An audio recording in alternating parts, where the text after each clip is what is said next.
démb wane na dooleem.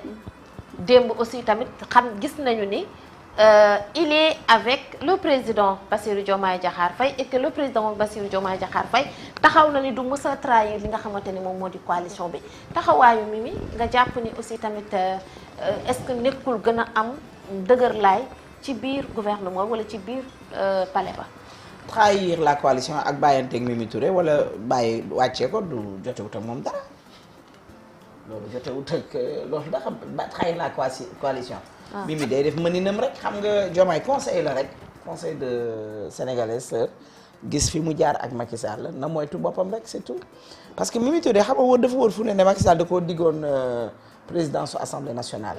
weeru koor laa nekk ku ma tegal kaamin ma waat sam ne du dëgg. ah bon wóor na salaatul fatiha ay malaaka nekk sama mbagg barke yonent Yàlla Muhammad musu ko koo dig keroog bañ koy def tête de liste ci kii bi ci liste bi gisante wut ak Macky Sall sax Macky da koo war rek ne ko indi ma say kayit mu ñëw ci buntu bi jox ko gardien yi ñu indil ko gisante wut ak Macky Sall yow xamoo bëgg woon ne dañ lay def tête de liste noo bëggee xalaat ne yow la ñuy def président assemblée nationale et elle n'a rien foutu bu koy mérité sax même bu ko war a mérité elle n'a rien fait lu tax mu mérité ko quand il a battu campagne ñaata la ñu am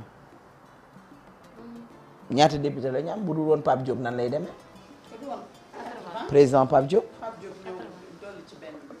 loolu ñu may majorité est-ce qu'elle a battu campagne ni mu ko war a battre et elle était au courant parce que avant kenn di ko yëg woo nañ ko nekk diw mooy nekk président assemblée nationale su nekkoon dafay ànd ak Macky Sall naturellement wala dafa bëgg APR naturel wala li muy woote dëgg la ci moom du intérêt personnel am je pense que elle allait quitter si c'était pas ses propres intérêts.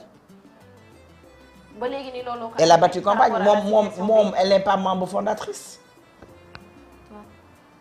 moom xam na nan la demee ba ànd ak Macky Sall xam na ba xam Macky Sall moo ko jëlee wala moo indi boppam bés bu ne Mame Mbaye Niang wax ko. bés bu ne Mame Mbaye Niang wax ko. d'accord na moytu Mimi ku ñeme tarbiwu la. ah bon ku mën a jaamu soxlaam la na moytu. man dama ragal nit ku mën a jaamu soxlaam. dama ragal nit ku mën a tarbiwu. il faut que Diomaye bàyyi ci xel bu baax a baax. bien vrai que je suis de l'opposition mais dama koy conseiller. parce que nag c'est le président de la République. te lu dal ci moom rek law ñëw ci ñun. du dëgg lii muy dund nii rek mi ngi law Antis wax na ko mi ngi law di ñëw ci ñun parce que li ma wax depuis sama commencement wax rek c'était pas le moment. xam nga cette dualité au sommet de l'État dafa war a dakk 200 yi yaakaaroon naa ne Diomaye dina am benn pause pierre bu muy def parce que du ko mën a def c'est le président mais il a un premier ministre qui devait travailler pour lui. J'ai dit que quand deux verbes se suivent le second se met à l'infinitif du noonu la. waaw et Ousmane doit se mettre à l'infinitif. Parce que quand Ousmane vient nous dire que j'ai dit au président Diomaye de ne pas voter au palais. Quoi qu'on puisse dire aussi Diomaye habite au palais. Diomaye fu aaw bi dëkk. buy lay recevoir ci xaritam ak ay mbokkam ak fu mu leen recevoir mais est-ce que dafa constant rek par rapport ak ñoom ñu doon. mais Ousmane Sonko s'il était constant bêtises yi muy def yëpp du ko def li Antis wax man moom laa wax de. soow la rek ñu def ci Gloria ak suukar ànd du guux ànd tuur pour lii ñu bëgg a dédouaner Sonko ni tamit naan non nguur gi jox non. du moment que ñoom dañuy tiitaroo ne Ousmane Sonko moo fi teg Diomaye kon moo ñu fi indi lu bon kon. moo ko choisir bien vrai que man je sais que c'était pas son candidat je l'ai toujours dit.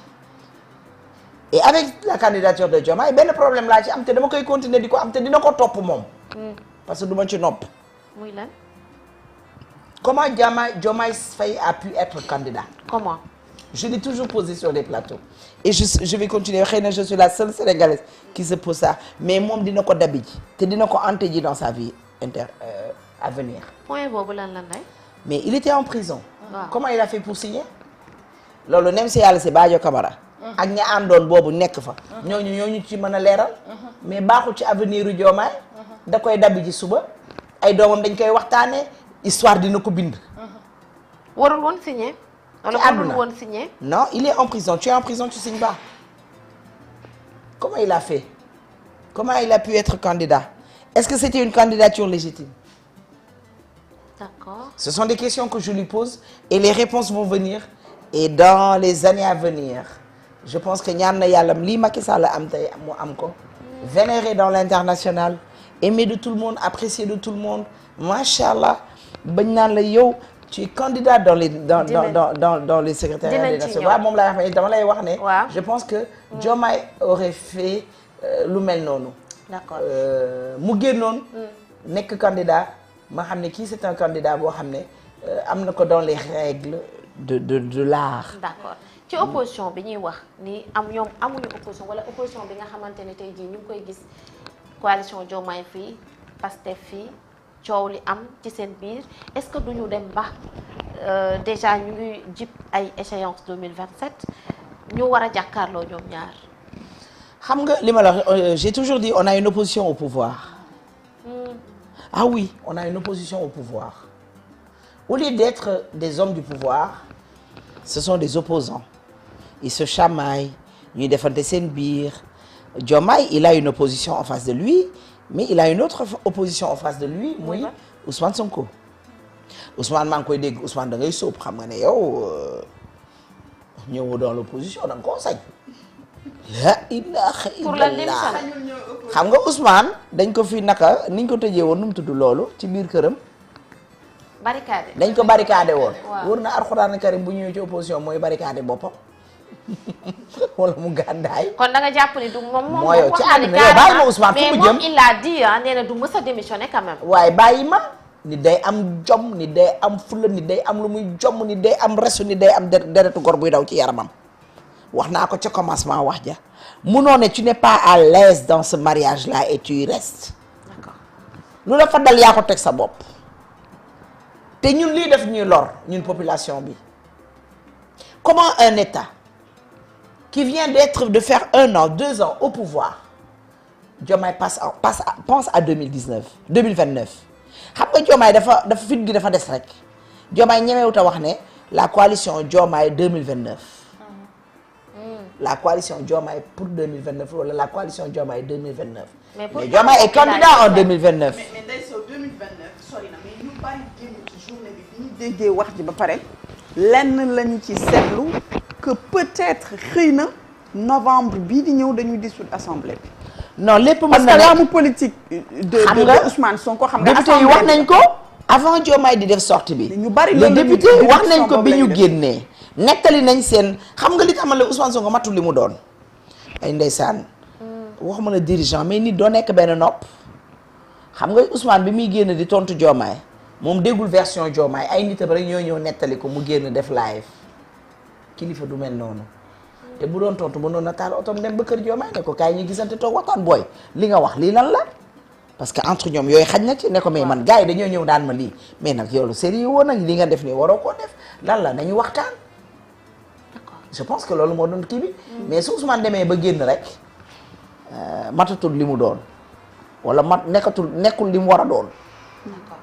parce que yow dañoo ñëw nettali la est-ce que liñ la nettali noonu la ko Diomaye waxee est-ce que niñ la ko rapporté noonu la demee wala au fond de toi da nga koo xam ba pare Ousmane dafa war a moytu nag Diomaye c'est un président de la République qui est aux commandes qui est au pouvoir. Tu en as fait des bêtises Ousmane. Est-ce que Diomaye n'est pas au courant de ces bêtises-là? Est-ce que Diomaye xamul ne il était dans l'erreur de te soutenir Antis ay dossier la yor de te dossiers yi lu bëri ngay gis ndax nag état bii bu soppaliku woon liñ naan guddi bu soppaliku woon doon bëccëg dina xaw ma lan ba jaaxal la waaye li ci biir état bu soppaliku woon doon bëccëg bañ a doon guddi ndax état guddi la nag lu lëndëm la waaye buñ ko tegoon sur la table ñu bëri surtout ministère de l'intérieur la fay génn ak la fay jaar la muy xam bu ñu ko tegoon ci table bi Andis di nga gis ku gas ba mu xóot suul boppam. D'accord. doy na waar. kon Ousmane. ak ñi mu àndal surtout ñi mu àndal laay waxal moytu leen. D'accord. Diomaye dafa yor état. Ok. yor nguur. di gis ay secret.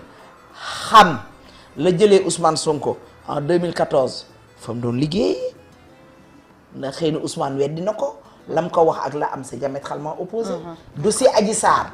xëy na la ca am Diomaye Ousmane waxu ko woon dëgg bi xëy na gis na ko force ñi ñuy wax force spéciale la xaw ma ak ñi fi dugg ñi kii doon wax déjà ci seeni biir yi wax la Antoine doon wax dégg nañ ko ñu ne ñoom ñooy ay forces spéciales te dañ ko doon weddi yàlla toroxal leen weer leen ñuy weerante seen biir ñi fi dëggoon lux-luxóor yooyu fi amoon ñuy taal di ay doomi jàmbur di dee kan moo ko def la faute à qui? Je pense qu'on va revenir tout cela moo tax gaayu kii nañu moytu balaa ñuy def seen mënin xam nga ñoom dañoo mënoon di fuiteloo nañu moytu balaa fii tamit fuiteloo di am ñuy gis loo xam ne loxo dina dar gémmi te bu keroogee Ousmane dootul jar a tëj kaso ndax ñamu ànd ñoo baara njaay ñëpp xam bu ñu jógee ci télé bi li ñuy wax su waa ji daf ñoo nëbboon boppam ñun mënuñoo ànd kuy def lii d'accord alors artiste damay ñëw ak yow ci li nga xamante ni xew na muy fissure bii nii wala divorce bii nii am na c'est acté mënuñ ci wax leneen peut-être xëy na en tant que des frères lu dul politique moom mën nañu ànd mais politiquement divergence am na lii xew ñu gis ni peut-être je dis bien peut-être mën naa am ñu tas assemblée